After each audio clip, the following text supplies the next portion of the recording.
Cast is now starting. All attendees are in listen-only mode. Hello, everyone, and welcome to our May edition of the AMS webinar. This month, we're doing we're calling this webinar CAMJam Bootcamp for 2.5-axis machining. What we are doing is really a deep dive into 2.5-axis machining. My name is Joe Anand. I'm the product manager at MecSoft, for those of you who don't know me.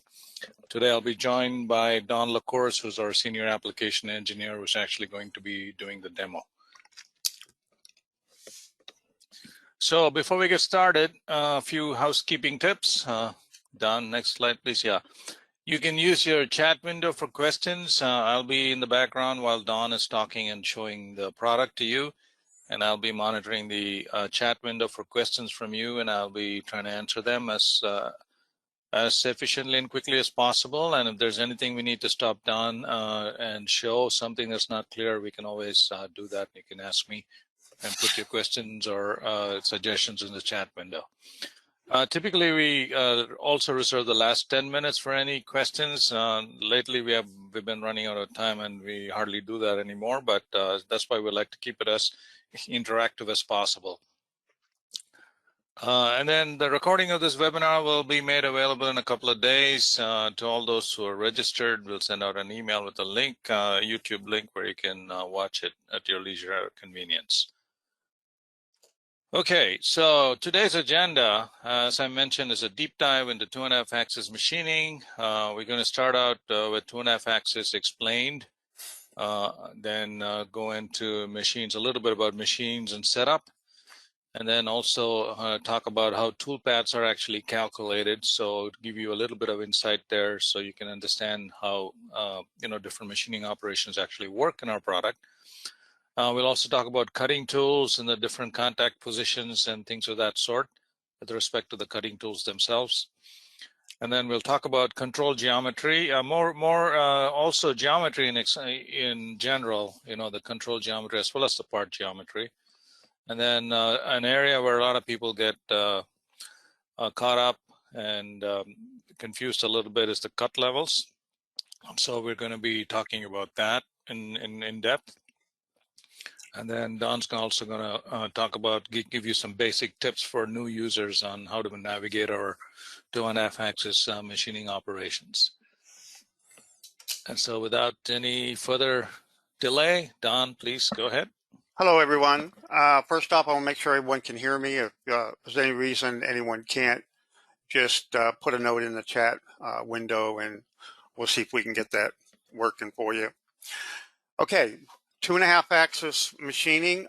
We did go over this a little bit in our last webinar, but we're going to go a little bit deeper in this webinar discussing 2.5-axis machining and how it's calculated and the different types of options that you can use with 2.5-axis. Now, as you can see on this screen, if you look at the part in the top right, the one that with the X and the Y, green Y and red X, how 2.5-axis machining works.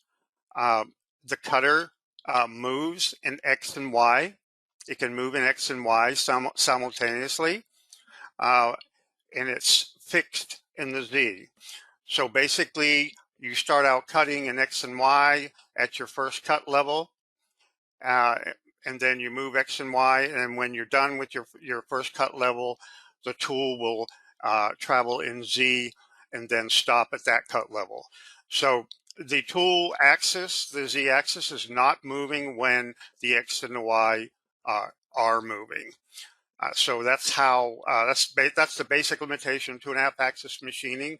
The half meaning the Z-axis is there; it can be set to a certain depth, but it's not. The half means it's not moving simultaneously with the other two axes. So the three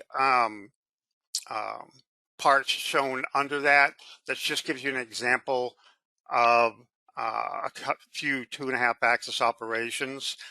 Facing and then pocketing and profiling. We're going to be going over those in more detail as we go along. Now let's talk about tools. This slide, if you look at the little red dots on each of the 4 tools, uh, they illustrate the cutting area of the tool, the contact area. And of course, you know, the contact area goes up to the full flute length of the tool, obviously. But with the different tool types, flat mill, ball mill, V mill, and chamfer mill, you're cutting not only at the tip of the tool, but you're also cutting at the full width diameter of the tool.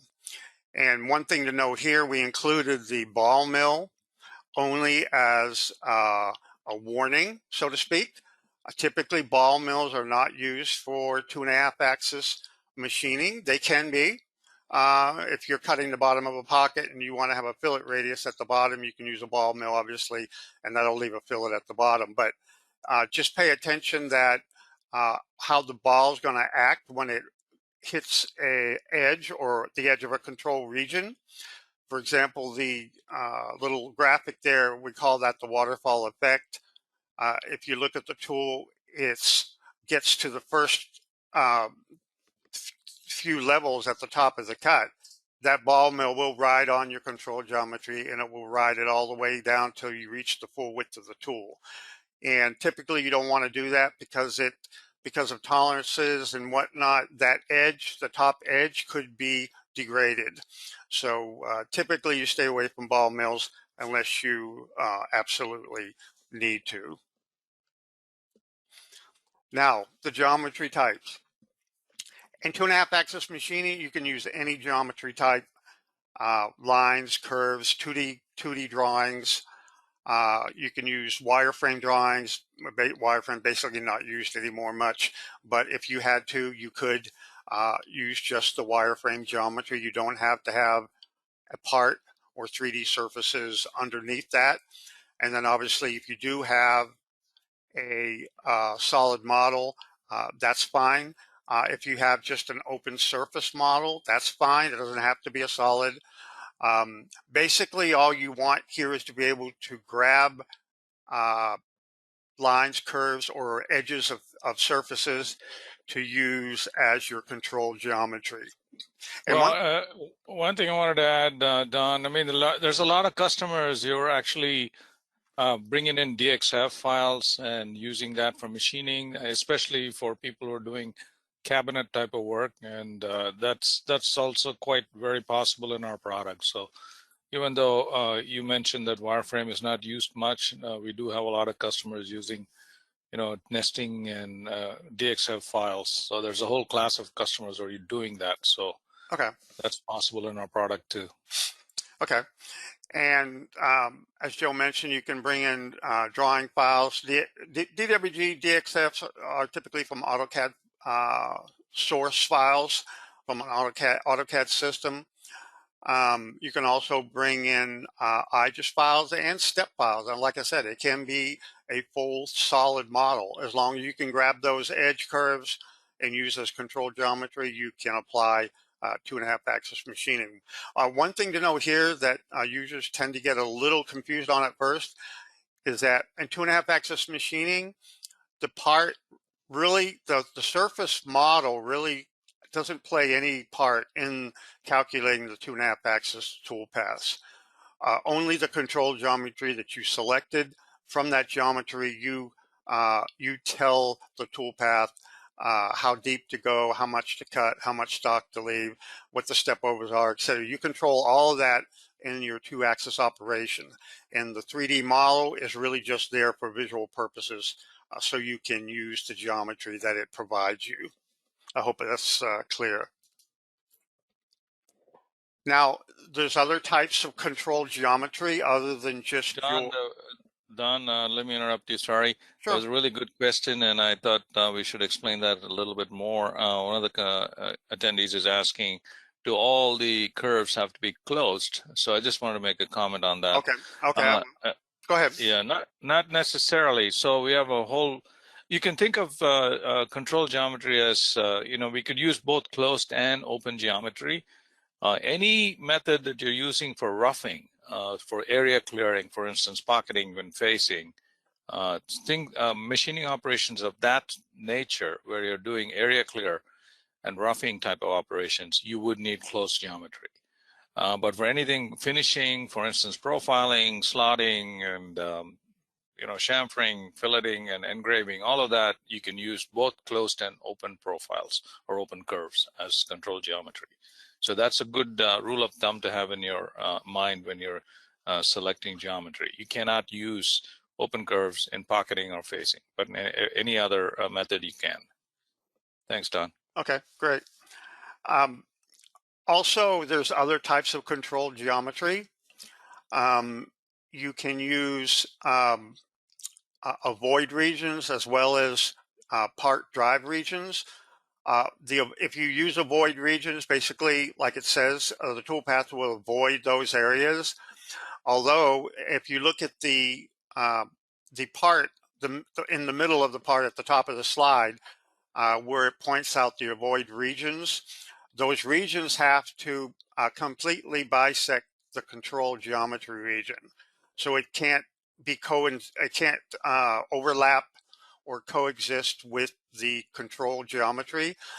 You're defining an area, a closed area. It has to be closed, and it has to bisect the control geometry. Don, intersect is the better Intersect. word. Okay, intersect. Yeah. It can't overlap. It has to intersect. So think of it basically like that. And you can define those geometries, and I'll show you where those are in the demo. You define them on the control geometry tab of the operation dialog.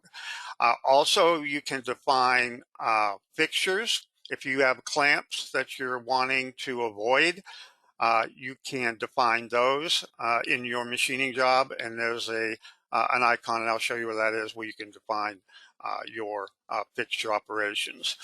One thing to note, if you want the tool to stay away from your void geometry, in other words, the tool, if you leave your stock at 0, the tool will go up to and stop at the control geometry. If you don't want that, then leave a stock value, and it will allow that much more material around your fixture and around your avoid region itself.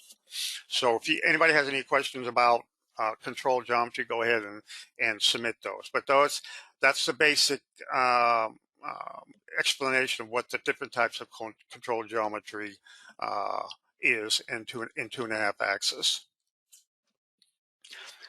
Now, in this slide here, we're showing you basically the contact point of the tool in different types of operations. If you look at the red dot, that's the cross section of the tool, not the tool holder, but just the cross section of the tool.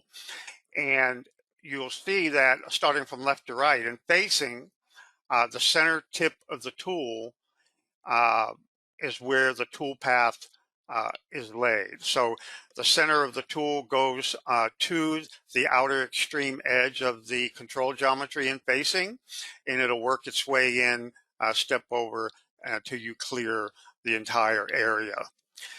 Pocketing is similar, but while the tool path is derived from the tip of the tool itself is contained to the geometry control geometry you selected for the pocket. So the outer diameter of the tool will go out to the control geometry and stop, and the tool path is defined at the tip of the tool.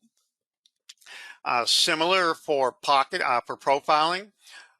In profiling, you can have a closed control geometry region or an open control geometry region.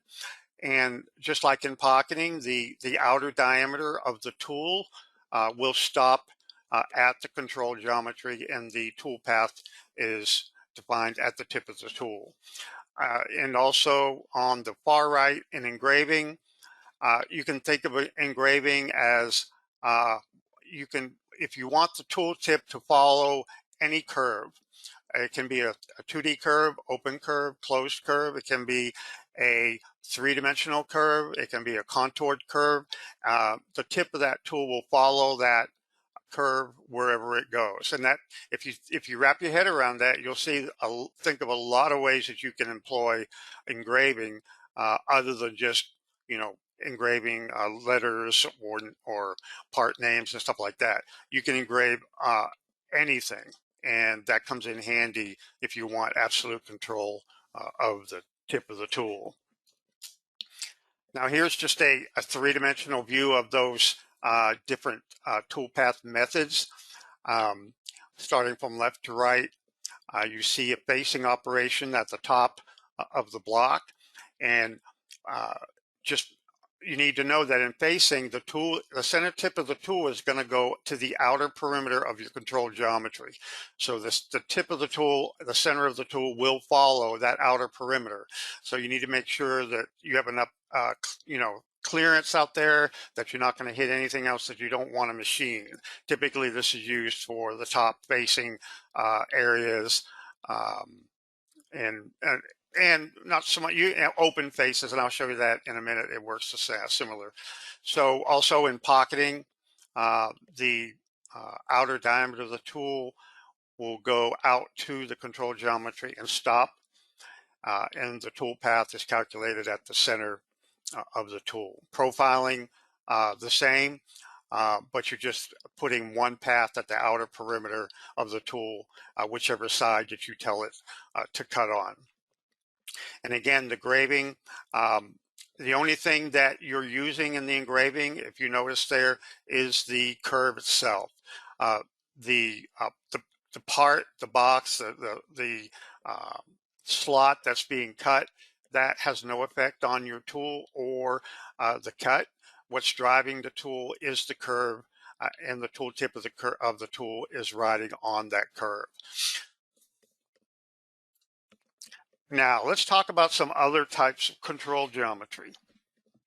You may have, if you're new to our plugins, you may have heard people talk about predefined regions. What they are is you can define your control geometry ahead of time without being in the 2.5 axis operation dialog. So there's a tab, I'm going to show you in the next slide, there's a tab in the machining browser where you can define predefined regions, and these, you can use them on a single part, or you can use them on a part that a pattern of parts like you see here, and we're going to show you how that works. Let's go to the next slide here, and I'll show you a little bit more detail. So what you need to do is, all you need to do is define your first set of regions over here on the left. And if you look at the dialog, your regions tab in the top dialog here, you'll see that we created one region set for 4 different region types. Okay, so we have a region for the outer perimeter of the geometry. We have a region for the inner perimeter, and then a region for the one part of the letter, and a region for the second part of the letter. So you only need to define that one time. If you have a part that has many of the same geometries, like an array or a circular array or rectangular array of geometry. And also in your first region, anything that you do to this region, you can define a bridge point, define the start point, but you only have to do that to your first region. And then there's a command here at the top right called cloning. Just select your region, pick the clone command, and it will go find all of the same matching region types and add them to your set automatically.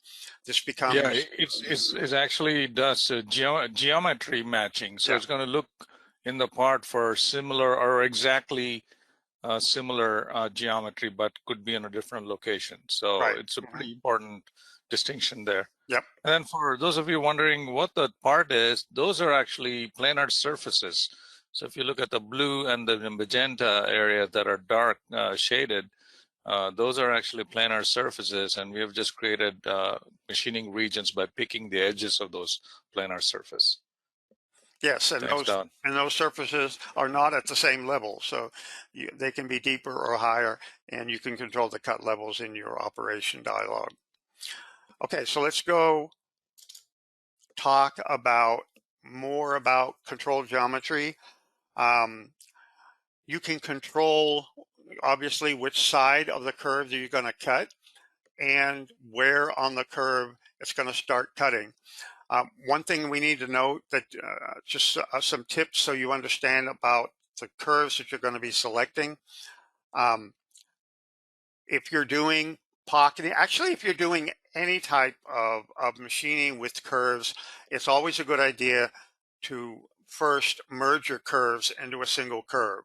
What that does is it will alert you if your curves do not touch. In other words, if end to end, if they're not contacting each other, they will not be able to be merged into a single curve. And you will see that when you try to merge them, they just won't merge. So that's a good indicator that you need to go in and look at those endpoints of your curves, bring those together so they touch end to end, and then merge them into a single curve. Even if you're doing a profile with multiple curves, it's always a good idea to merge them into a single curve. It just makes it easier. Not only it validates the curves, but it also makes it easier when you're selecting them to drive your tool. Now, also, if you look in the top right illustration, this is how the start point and the direction of the curve is defined. So every curve, when it's drawn, has a start point inherent in the geometry itself. And when you select that curve or surface edge or whatever as control geometry, the start point of that curve then becomes the start point of the tool when it starts cutting. So if you look at a curve, any given curve, if you stand at the start point and you're looking down the curve, the right and left hand rule apply. So if you want to cut on the right side, the tool is going to go to your right hand side of the curve if you're standing at the start point and looking along the curve. Again, left being left, right being right. And also this also applies to closed curves. All closed curves will have a start point and a direction, and you can define that right or left, cutting inside and outside of a closed curve region. Now let's talk about cut levels. This tends to be a complicated topic for new users trying to wrap their heads around, well, I'm only selecting a curve, how am I cutting in my depth? Basically, what you're doing is you're selecting your control geometry. If you look at the dialog on the right, this is typical for most all 2.5 axis operations. The first thing you want to define is where your cut geometry is located in relation to your cut. So if you look at the top right illustration, we selected the part geometry at the top of a pocket or the top of a curve, not at the top of a curve, but the top of your cut. And you define that by selecting at top. So you look at the top right illustration, you would select at top because your control geometry is at the top of your cut. If you look at the bottom right illustration, the control geometry you selected is at the bottom of your cut, and you would select at bottom. And if you move to the right, you can also, if you have the geometry at top, defined at top, either one really, you can divide those cut levels into a rough area and a finish area. So you got a rough depth and you got a finish depth. The rough depth and the finish depth values together will equal the total cut depth. So you have a rough and a finish. Then you can also divide the rough depth into levels. So how many levels do I want to cut for the full rough depth? So you see in this illustration here, we got 3 cut levels. So the total cut depth, if you look at the dialog, is 0.75. The rough depth per cut is 0.25. So if you divide 0.75 by 2.5, you get 3 cut levels. So you see 3 cut levels here. And the finish depth is also can be divided into multiple cut levels. Now in our dialog, we don't show a finish depth, but you can assign a finish depth, and then it will, the rough and the finish together will equal the total cut depth, and you can divide the finish cut into multiple levels as well. Now let's talk about the pick top. Let's say, for example, and this is a real world example where users have asked us, all I want to do is I want to level up my spoil board. I have my spoil board, it's got cuts in it, I want to cut it down to smooth it all out. Well, currently your spoil board may be at your 0, 0 position of your machine. So you can define in your dialog, you can define a pick top for the top of the cut. Now the pick top doesn't have to be where your geometry is, where your control geometry is. It doesn't have to be where your stock is. It doesn't have to be related to anything. You're just defining a Z height in your entry in the pick top field right here. So once you pick a point or define the Z height, that's where your cut depth is going to start from. So if you define your pick top and you give it a depth, and if that depth goes down past your spoil board, obviously, if that's what you're trying to do, then it'll clear out that much depth from your spoil board. And you can see here in this illustration, the control geometry is at the bottom of the stock, and the pick top is above the stock, and the depth of cut extends past the stock and past the cut geometry to the bottom cut here. So that's how you use pick top, and that's used in a lot of cases where you don't have a top or a bottom and you want to control the tool, obviously, so you can give it where the top is and the cut depth. I hope that's pretty understandable. If not, send us a question and we'll explain that a little bit more in detail. Okay, let's move along here because I want to get to the demo. Let's talk about entries and exits. Here on the screen, the dialog that you see on the right is the same for these types of 2.5 axis operations: facing profiling, chamfering, filleting, hole profiling, T-slotting, remachining. You're basically controlling the entry and the exit. You have an approach, you have an engage motion, and then you have your cut motion. You can control each of those before you get to the cut start point, and they can be defined as lines and arcs along a path. You can give it a ramp. You can tell it a ramp height, and it'll ramp down however you want that to go, or you can pick none. The same on the exit. You can define the retract motion and the length of the departure motion to get that tool away from your part geometry. And again, you can define that as lines and arcs or none. Again, here's another example for a pocketing. In pocketing, you can define the entry motion as a helix, a linear motion, or a path motion, which is basically a ramp. So in the dialog over here on the right, you see that we have a path set, and by path, that is a ramp. So it's going to start at a height and ramp down, and it's going to follow the contour of your tool path itself. So here we're going to talk a little bit about stepped pocketing. By stepped pocketing, you can tell the pocketing operation that you have control geometry that you want to pocket, but you may also have a raised stepped area that you want to clear off as well, and you can do that in your 2.5 axis pocketing operation. And we have, if you want some additional tutorials, just go to your online help, and it shows you how to get to the resource guide and get some information and resources. And then, Joe, do you have something you were going to say? Yeah, and also if you log into your portal, customer portal, you'll have access to the CAMJam videos. Yep. And there's quite a few of those videos out there as well, so very useful. I mean, Yep. all of these webinars that we are doing eventually will make their way to the CAMJam, so you can watch them again.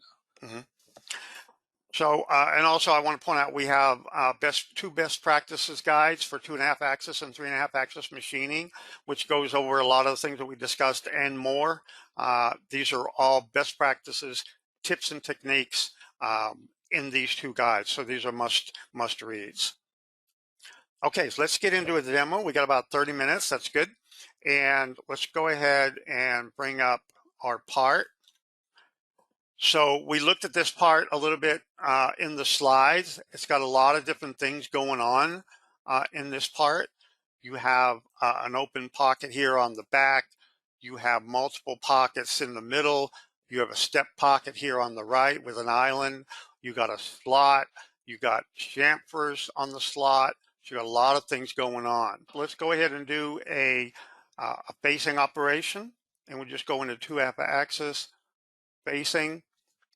And for this, for the standard facing operation, you do need to select geometry. So I'm just going to go ahead and just select, you can select the top outer edges or the bottom outer edges. If you, on this part, you see you have an interruption there. So I'm just going to select the bottom edges. And for the tool, we can go ahead and use the face mill. And for the roughing area, we'll put stock at 0. We'll use a mixed cut direction. We're going to use an island offset cut, which means it's going to follow the perimeter of the part. The step over, we'll set that, say, to 40%. For cut levels, we're only going to take one level off. So the location of our geometry, and this is a good usage of the pick top. We don't want to cut down here, obviously, we want to cut up here. So we're going to say the top of the cut is right here. Let's set that.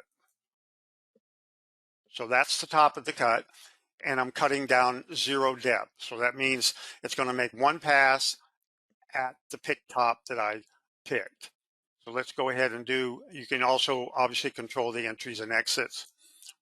So here is our facing operation for the top of the cut. Now you can also face off open pocket areas. So this you might think that, well, this is this is a pocket. Well, actually it's a face because it's a flat area and has an open area on the end. So we can use facing to define this. So let's go ahead and do a facing operation. For the control geometry, we're just going to select these edges.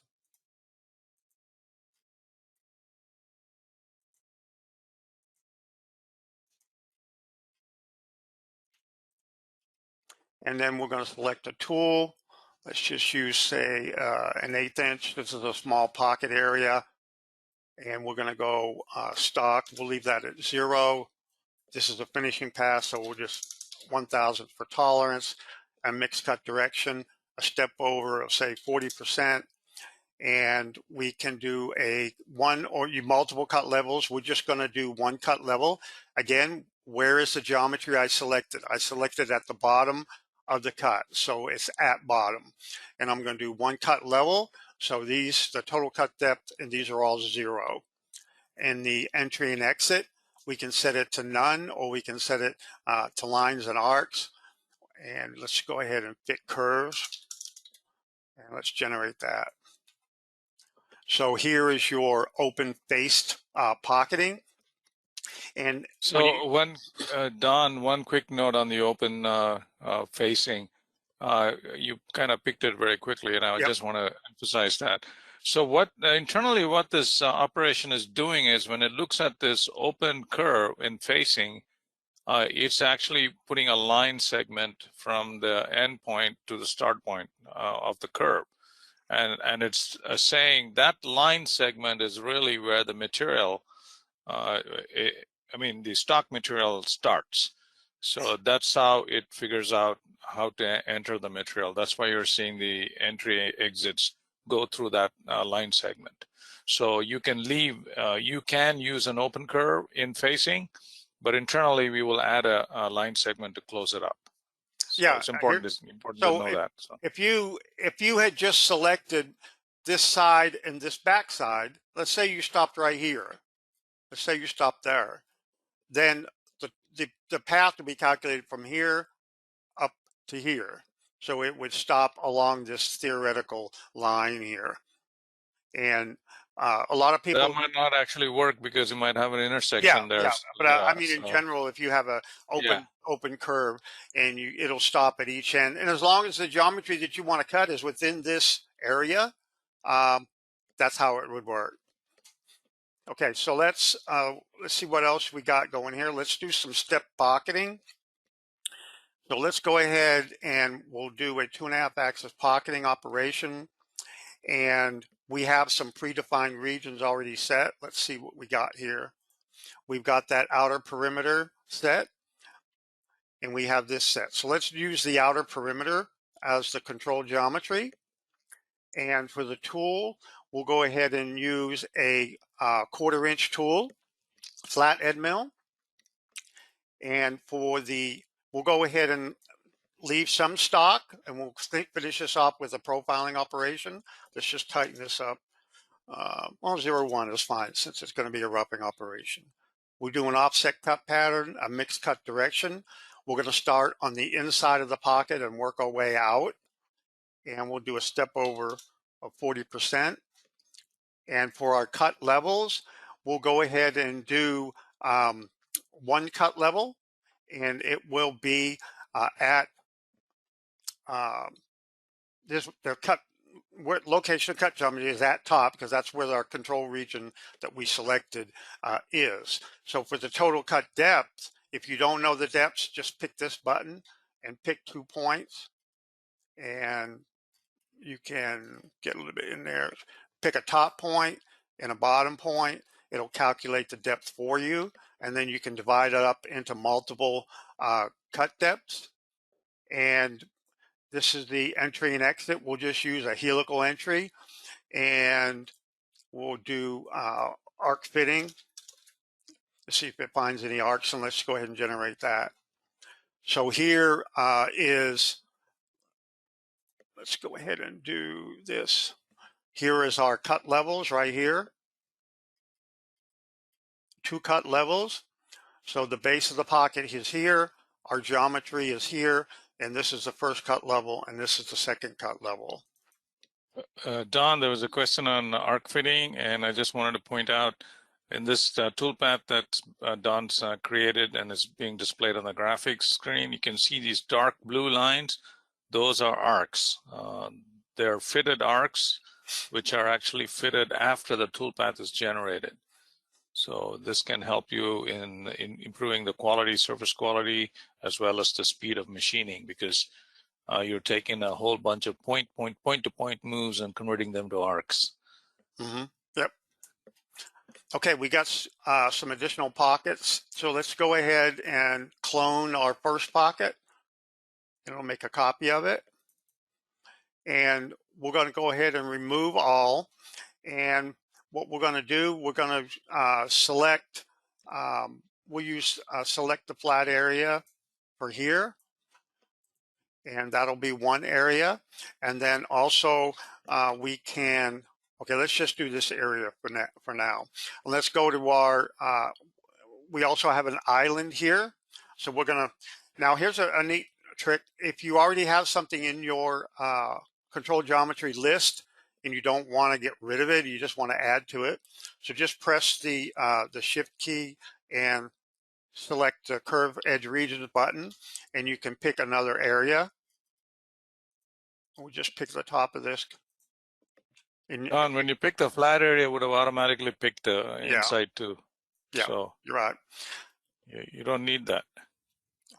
I'm already in the middle of it, so we'll just pick it. Okay, so same tool. Everything else is the same. See, we got a offset cut pattern. Everything else is the same for our cut levels. We're going to clear the island tops. So we got an island here. So it'll put a cut level at the top of the island. That's what we mean when we refer to step pocketing. And for the depths, we can detect it from the part. And for the entry and exit, we'll leave all this set as it is. Oh, it looks like it only cut that. Let's take a look at this again. Reason is you pick the flat area region and it automatically picks that top also. Okay. So remove the flat area machining, flat area region, the first one. Where do you have that?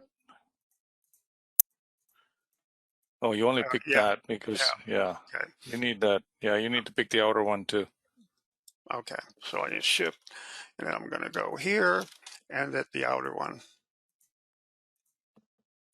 Yeah, it dropped my predefined region is what it was. I accidentally dropped it out of the selection.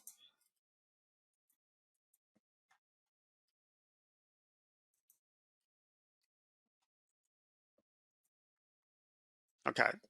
So if we look now at, you'll see that it put a cut level at the top of the island as well as down to the depth of the pocket itself. So that's what we mean by step pocketing. If you have islands in the middle, you can go ahead and add those to your control geometry selections and then select the option to clear. Let me just show you where that is again. Cut levels, clear island tops. So any flat areas, it'll put a toolpath right at that level to make sure that they're cleared. Okay, so we got pockets. Let's go ahead and do a finishing operation for the pockets themselves. We'll go to profiling and let's see what we have. We have that. Let's go ahead and use that for the top pocket. Same tool. And actually, let's go down and use a 1/8 tool for the finishing. And for the cut parameters, tolerance 1000, stock is 0, and mixed cut direction. And we're going to let it start at the midpoint of the longest side, which will probably be over here. And we will, for the cut side, you can use inside outside for closed curves and say you want to cut on the inside, or you could just pick determine using 3D model and it'll figure out which side to cut. And for the cut levels, the location of the geometry is at the top. And again, let's go ahead and select our depth. And we're just going to have a total cut depth of 0.333 and no finish depth. And same for the rough depth per cut, which means it's going to make one pass around the perimeter. The entry and exit will use you can use a ramp, typically used in profiling, a ramp, or since we have an open area there, we can use lines and arcs, and we can pick none for the exit. And we're going to set the fit arcs and everything else. Let's go ahead and generate that. So we got a profiling operation that finishes this outer area. Let's go ahead and clone this. And we'll remove that. And let's go ahead and select a flat area. And same tool, everything is the same. So that puts a, well, you may not want that. So let's go ahead and change this to, so that probably would work. Or just pick the determine using 3D model. There we go. Here you may want to do a ramp motion if you want to see what the ramp motion looks like. Let's go to entry and exit. We'll do a long path, and the ramp height will be at ramp angle will be 10 degrees, and the height will be 0.05 above the part. So you'll see if you look at the, you see that you have a ramp height and a ramp, it ramps down into the cut start point. Anybody have any questions on any of these, just let me know. I want to try to get through this part before we get done here. Okay, so what else do we got to do? We got a slot. Let's go ahead and create a slot, 2-axis and slotting. We'll go ahead and select this flat area for the slot control geometry. For the tool, we'll go ahead and use, I think a 1/4 inch will fit in there. Let's try it. And for the slot parameters, 1/1000ths, we're just going to finish this. So we're going to stock is going to be 0. And what we're going to do is, if you only had, this is a good point here, if you only had a curve and you didn't have the slot modeled, you could just use this option to treat the curve as a spine, which in other words, that would be the center of the slot. Similar to engraving, where the tool would follow the curve at the tip of the center of the tool. Everything else looks pretty much okay. We have cut levels. The location of our geometry, we picked the bottom, so we're going to say at bottom, and we're going to pick the total cut depth. So here we'll pick a point on the top and a point on the bottom. So it's 25. We'll set that to 2 passes at 1/8 of an inch each. And the pocketing entry and exit, we'll just leave it at path, and let's generate this. So what you see here, if your tool is smaller than your slot width, it will automatically use a high-speed cut pattern, which is a tangential constant cutter engagement cut pattern. It's actually called a trochoidal cut pattern. You might have heard that used. Trichoidal, yep. Mm-hmm. And so that's the area for our slot. Let's go ahead and do this chamfer. A lot of users ask and have trouble doing chamfers and filleting. So let's go ahead and do this chamfer. Your part model can have the chamfer modeled, or it doesn't. It doesn't matter. As long as you have an edge, this bottom edge right here, defined. If you have the chamfer defined, you can use the bottom edge of the chamfer. If there's no chamfer defined, you just use the top edge of the parts. Since we have the chamfer defined, we're going ahead and do a chamfering operation. And we're going to go ahead and we'll select our curves. Let's work our way around here.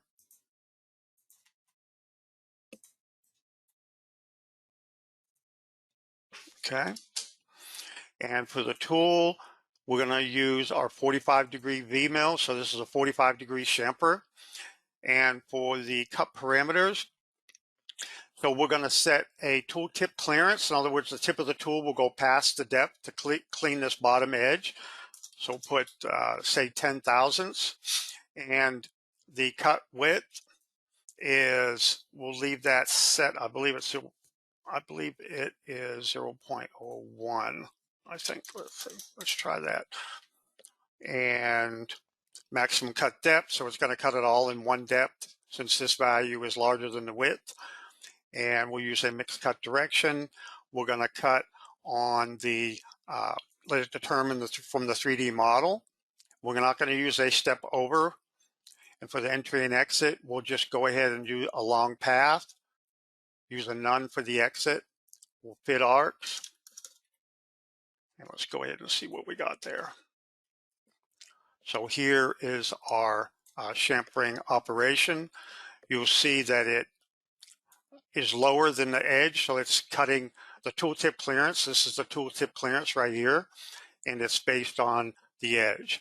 So if you didn't have a fillet model, you could just pick the top edge, and it'll figure out the depth and the tooltip clearance for you.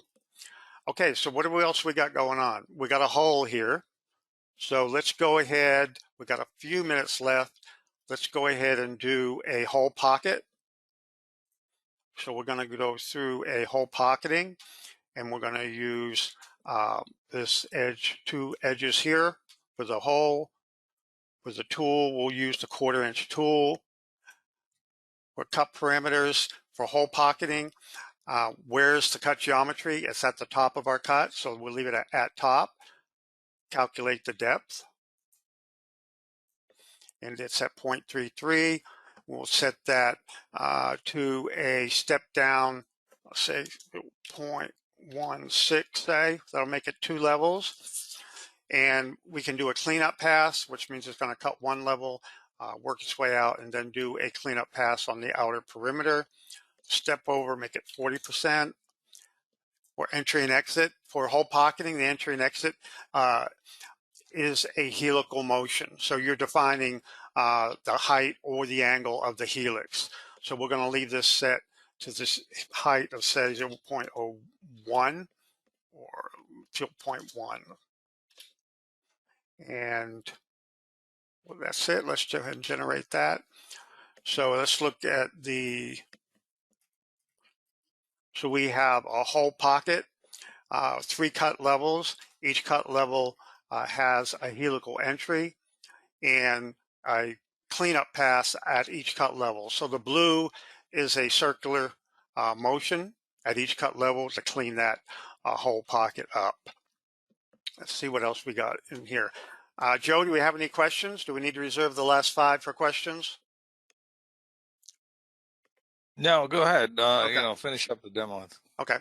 So what else do we got here? I think all we need is do the outer perimeter, and then we'll do a simulation and see how it looks.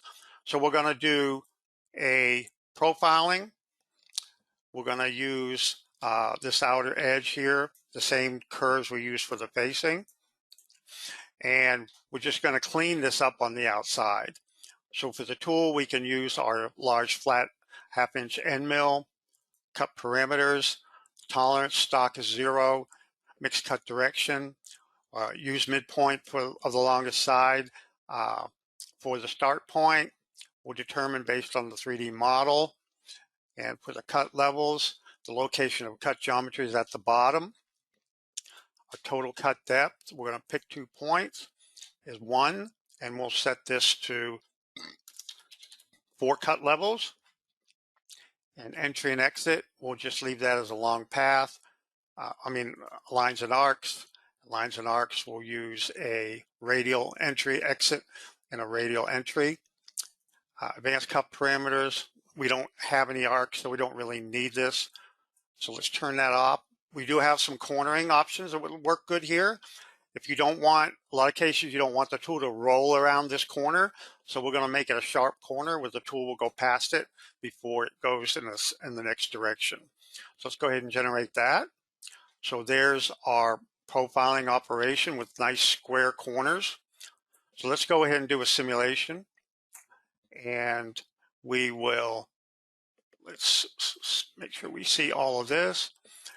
So let's go ahead and make this up a little bit. Let's go ahead and check some preferences. Okay, we'll set it fine. Opaque, that's good. Let's go ahead and play this. Now, the reason you don't see any stock removal there is because the stock is exact the height of the part. If you want to actually see the stock removal, you can increase the height of the stock and cut that. We can go ahead and do that. Let's put this at 0.1, say, and then make sure the stock is aligned with the bottom. Click OK. Okay, and then we'll run this again. So there's our facing operation. We have our second facing operation on the back side. Slow this down a little bit. See if we can slow this down a lot more.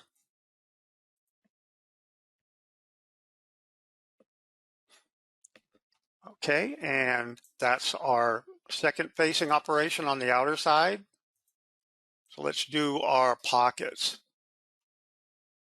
Just speed this up a little bit. If you don't want to wait, you can hit pause and to end, and then turn the toolpath off to see your pocket. Let's do the next pocket. This will be the step pocket.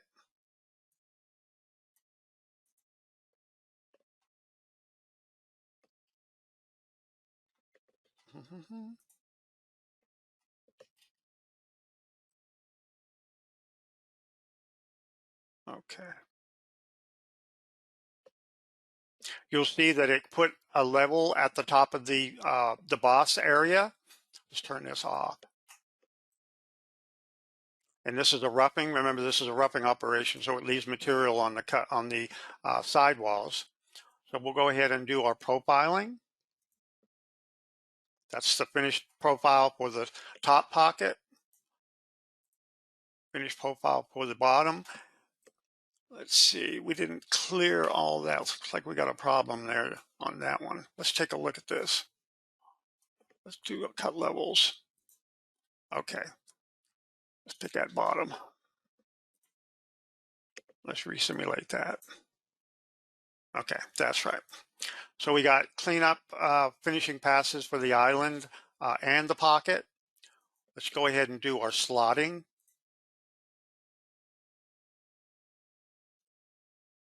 So you'll see what it did. It made 2 cut levels, and it also made a cleanup pass at each level. So there's our slot. For our chamfer, let's slow this, see if we can't slow this way down here. Okay, so let's get in here a little bit more closer and run that again. And if you want to see the tooltip clearance, let's go ahead and open this. Let's go to there and let's look at this. And let's run through the paths here.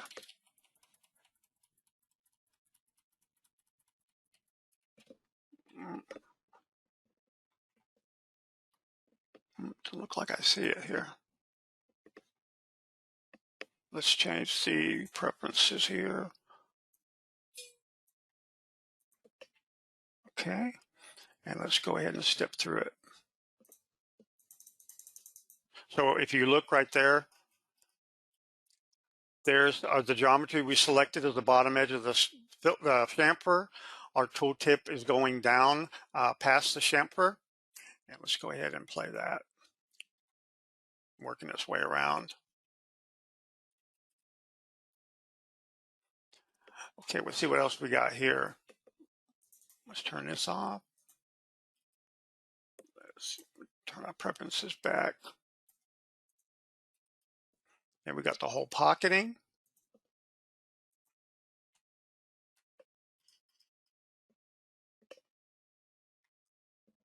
So there's our through hole and profiling. Nice square corners. That's really important to use that. That's a very good enhancement we recently added. If you're cutting any type of cutouts that you want a square corner, you don't want that tool to roll around it because it will degrade that corner. So using the sharp option on the profiling, it goes right past the edge before it changes direction. We got any questions, Joe? Looks like we're right at the cutoff mark. Yeah, I think we're good, Don. That was a good demo.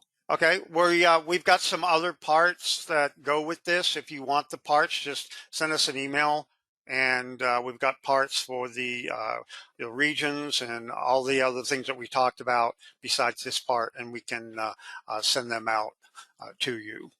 Okay, if you guys have any more questions, just send us an email and we will make sure we respond to each of those. And we hope you enjoyed today's webinar, and you all have a good day. Take care. All right, take care. Thank you very much. Bye-bye. Bye.